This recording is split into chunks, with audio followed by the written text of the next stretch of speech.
Think you can tell the difference between AI and human-written fiction? The line seems to be blurring fast, and it's freaking me out. Earlier this month, I made a video critiquing short stories written by best-selling author Curtis Sittenfeld and ChatGPT side by side. It was quite obvious to me and to all of you which one was AI written. But now, another author has done a similar test, and the results are much more startling. Best-selling fantasy author Mark Lawrence ran an experiment on his blog a couple of weeks ago where he asked 4 well-known authors who have sold millions of books combined to write pieces of flash fiction, and he used ChatGPT to generate 4 other pieces of flash fiction. All are supposed to be 350-word stories about a demon. He said, "Below are 8 pieces of flash fiction, all of them 350 words. All of them were written to the prompt, write a piece of fiction based on a demon. For the AI, there were additional very brief suggestions concerning tone and or setting to generate variety. An example might be, make it romantic and set it on a cliff top." Then he had more than 1,000 readers review all of the pieces, determine which they thought were human written and which were AI written, and rate them on a scale of 1 to 5. The results floored me and are quite disturbing for anyone who is concerned about the future of creative writing in the age of AI. So to see what the heck is going on and figure out if we are living in some kind of AI dystopia, I'm going to read through 3 of the stories that Mark published. For 2 of the stories, the votes were nearly split evenly 50-50 between AI and human authorship. And for another story, most of the readers thought it was a human writer. Now, before we dive in, Mark made an important point on his blog about why he chose to do this experiment with flash fiction. Note, we're doing flash fiction because it's where AI does best. I recently read, because it was misrepresented to me, an AI-written book, and it was awful. But page by page, it wasn't terrible. Over the longer term, AI repeats and loses the plot. Also note that being a great author of books does not automatically make you a great writer of flash fiction. We practice the long form a lot, the short form, not so much. All of these authors were very good sports to agree to my ask. The only one who passed on the chance did so because, in their own words, short fiction really isn't my forte.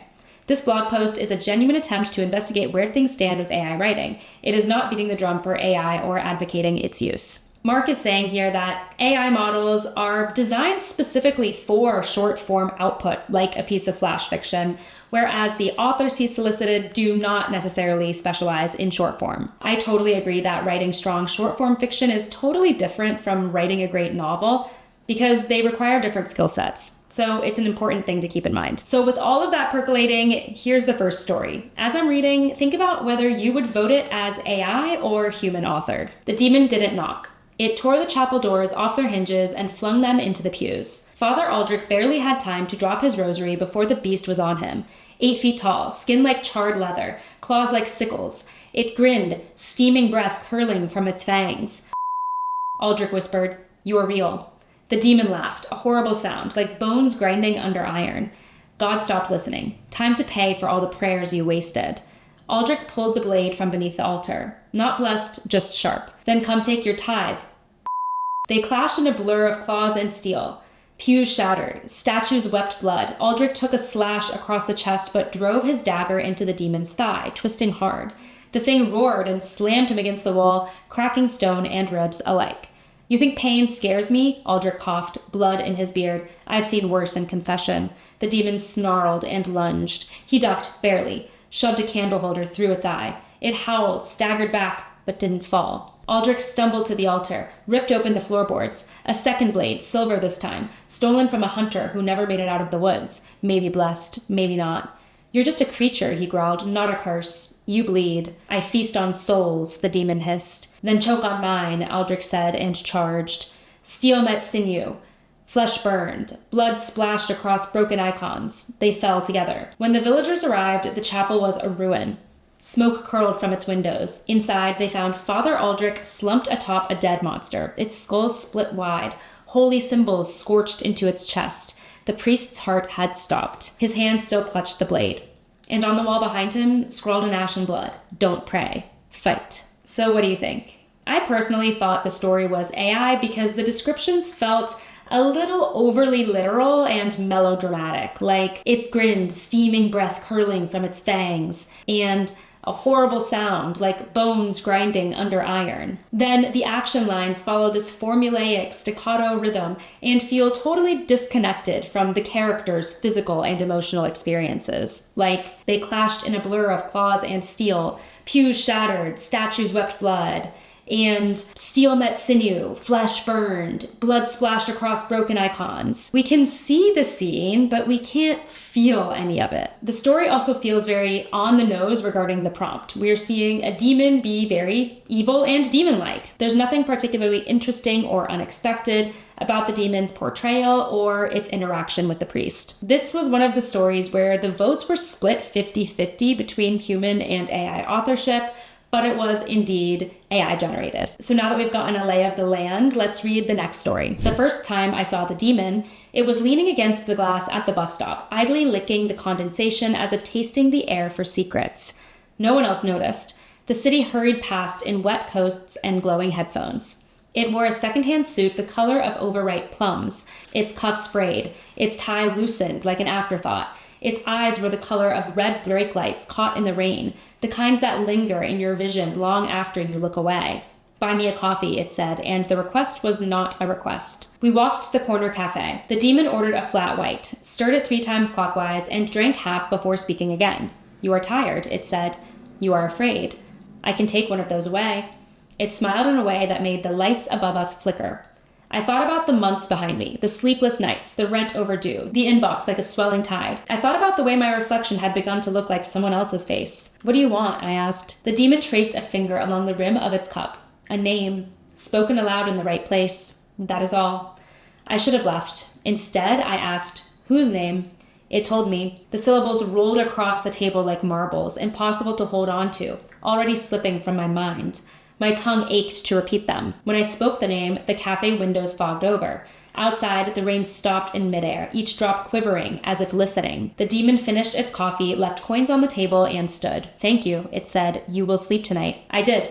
I woke to a city where the sirens did not sound, where the morning news showed an empty chair behind the president's desk, where the air smelled faintly of plum skins and burnt sugar. On the street, people were whispering, each voice carrying a name I could not quite remember. To be totally honest, I was on the fence with this one. I did really like the juxtaposition of the evil, supernatural demon in a totally ordinary coffee shop setting, doing something routine and mundane. But that could have just been part of the prompt that Mark used when generating the story, because he did say that he sometimes specified the setting. Then, taking a closer look at the story, a few things stood out to me that made me slightly lean toward AI. There is a lot of figurative language in this story, which human authors love as well, but it all felt quite ordinary and expected. For example, its eyes were the red of brake lights caught in the rain, the kind that linger in your vision long after you look away. Comparing red eyes to brake lights feels rather obvious and not particularly unique. Then there's the syllables rolled across the table like marbles, impossible to hold on to, already slipping from my mind. Similarly, something rolling around like marbles is a pretty straightforward image. Then I noticed that the story described 2 different things as plum.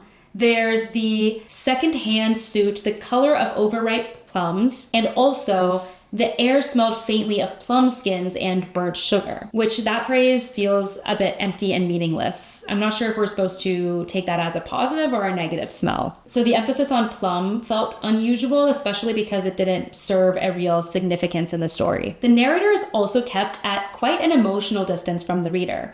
We're in first person, but we don't learn anything substantial about them. The line about them suffering from sleepless nights, the rent overdue, the inbox like a swelling tide is quite vague. And we crave deeper insight into their particular situation and sources of inner conflict. Then I took a closer look at the ending. The scene is rather slow-paced to start, but then the conflict suddenly escalates with the line, "I woke to a city where the sirens did not sound, where the morning news showed an empty chair behind the president's desk." And then the story ends without giving us any space to unpack what this means for the narrator. It felt like a vague apocalyptic scene that wasn't properly earned or built up to or explained. It felt like it was just slapped on haphazardly as a means of amplifying the emotional impact. Interestingly, this was the story that had the highest rating among all of them, and more authors thought it was human written than AI written. But It was indeed AI generated. Womp womp. A bit scary, right? It didn't scream AI to me on first read. Where are you at so far? 2 for 2? Half and half? 0? Here's the last story I'm going to read. I'm disappointed. Richard focused on his 14-year-old daughter, but noted the reactions of her 2 friends. Cindy had been Jessica's friend since kindergarten, and she looked properly rebuked. Every was new to Jessica's school this year and wore a supercilious smirk at his words. He ignored that for now. Jessica, you know the rules. Having friends for a sleepover doesn't change those rules. Now there's a mess to clean up, and it's not going to be easy. So I'm going to phone parents and ask them to pick up Cindy and Every. He spared the 2 guests a lingering look. Tears had sprung into Cindy's brown eyes. Every crossed her arms on her chest. The new friend spoke coldly. Don't bother. I rode my bike. I can get myself home. She turned away. Richard cautioned her. It's dark out. She kept walking. He heard the door open and close. Her bike has a light, Cindy volunteered. Please, Mr. Chase, don't call my folks. They went to the movies, date night. He drew a breath. You go upstairs then. Get to bed. Jessica and I have work to do. Cindy paused at the foot of the stairs and called back. I never believed in that stuff. If I thought it was real, I wouldn't have done it. I'm sorry. He heard the thunder of her fleeing steps on the stairs.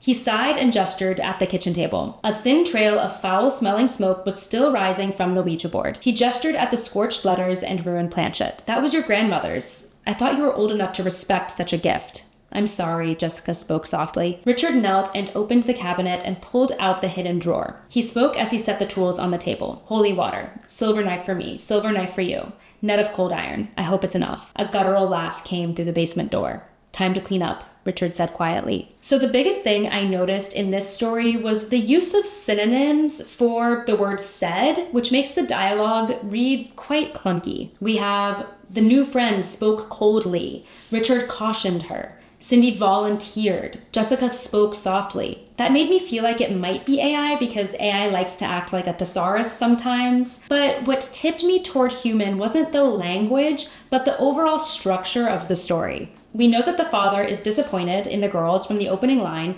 but we don't actually know what caused his disappointment until nearly the end of the story with the line, a thin trail of foul-smelling smoke was still rising from the Ouija board. So the author is intentionally withholding information from the reader to build suspense. And interestingly, there's no physical presence of the demon in the story, unlike the other 2 stories. We just get a hint that the demon has been summoned with the line, a guttural laugh came through the basement door. Here we have really a domestic scene where the conflict is between the familial characters, not between the demon and another character like the 2 other stories. Because of that, I edged toward human authorship. For this one, the votes were split 50-50, and it was written by a human author, specifically Robin Hobb. So what can we take away from all of this? Are fiction writers totally doomed? Should we even bother writing books anymore? Despite how discouraging the results of this experiment might look, I still remain hopeful and optimistic for the future of human creativity. First, as Mark noted in his introduction to the experiment, this test is not at all indicative of a chatbot's ability to write a compelling full-length novel. AI writing often falls apart the longer the text gets, since it often veers into vague generalities and doesn't follow a logical plot structure, as we saw in the 2 AI-written stories here. Second, which I talked about in my last video where I dissected an AI-written story, AI writing tends to be quite on the nose in its sentiments. You tell it to write a story about a demon, and it'll lean into that hard with no subtlety or nuance. In fact, both of the AI stories I read mentioned a demon in the very first line, and the demon was a primary character. The human-authored story here interpreted the prompt more creatively. Lastly, in his analysis, Mark made a good point about why we engage with stories in the first place, which I think is important to remember. He said, "Will I ever read AI fiction for pleasure? No." To quote someone wise, "If nobody could be bothered to write this, why should I bother to read it?" As humans, we're social creatures who crave connection. We read to be entertained, yes, but also to engage emotionally with the mind of the person who's on the other end of those words. So if there's no one on the other side, the text feels empty and pointless. But how do you feel about AI fiction? I know you all have a lot of thoughts about AI, so let me know in the comments. And if you're at all curious about the other stories or how you would stack up in Mark's test, I will link to the full post in the description below. And if you missed my last video critiquing a longer ChatGPT story, make sure to check that out for more of my thoughts on AI writing. Thanks so much for watching, and happy writing.